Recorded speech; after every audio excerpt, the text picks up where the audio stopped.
So yes, all students, I once again welcome you all back for Enlightened Educators, and today we are going to have a small doubt clearing sessions, by the way. And one the question ಬಂದಿದೆ, ma'am, one is third sem RB result, right? RB result to third semester, though it will come today is 29th, right? No, 30th today. I'm sorry for the distraction. It is 30th, right? Yeah, 30th 5/2024. So ಇವತ್ತು 30ನೇ ತಾರೀಕು ಆಗಿರೋದ್ರಿಂದ so ನಿಮಗೆ next ವೀಕಲ್ಲಿ ಖಂಡಿತ results ಬರುತ್ತೆ, don't worry. So they are only making it A delay, right? 10 ದಿನದಲ್ಲಿ ಬರಬೇಕಾಗಿತ್ತು, ಅವರೇ ಡಿಲೇ ಮಾಡ್ತಾ ಇದ್ದಾರೆ.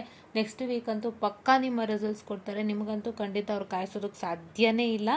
And will provide you the results after fourth ಆದಮೇಲೆ ಖಂಡಿತ ಬಂದೇ ಬರುತ್ತೆ. ಸ್ವಲ್ಪ ಎಲೆಕ್ಷನ್ ರಿಸಲ್ಟ್ಸ್ ಎಲ್ಲ ಆಗಿರೋದ್ರಿಂದ ಸೊ ಅಲ್ಲಿ ತನಕ ಒಂಚೂರು ಹೋಲ್ಡ್ ಇರುತ್ತೆ. Then you will get your results. You don't worry.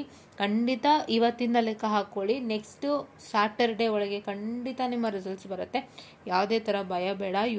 You will easily do your exams. Okay, so this is what is I about to tell you guys. And don't get feared. ಹೆದರ್ಕೊಂಡೆಲ್ಲ ಕೂತ್ಕೋಬೇಡಿ.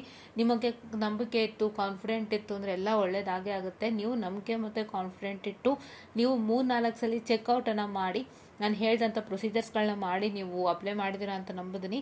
So ಹಾಗಾಗಿ ನಿಮಗೆ 100% ಒಂದು ಏನಂತ ಹೇಳ್ತಾರೆ, like confidence ಇರುತ್ತೆ. So ಹಾಗಾಗಿ ಅದೇ ಕಾನ್ಫಿಡೆನ್ಸ್ನ maintain ಮಾಡಿ, ಯಾವುದೇ ಥರ ಭಯ ಬೇಡ. If any problem happens we are here, don't worry. Fine. Okay, so this is what is about to tell you ಅಂತ ಹೇಳ್ತಾ ಥ್ಯಾಂಕ್ ಯು.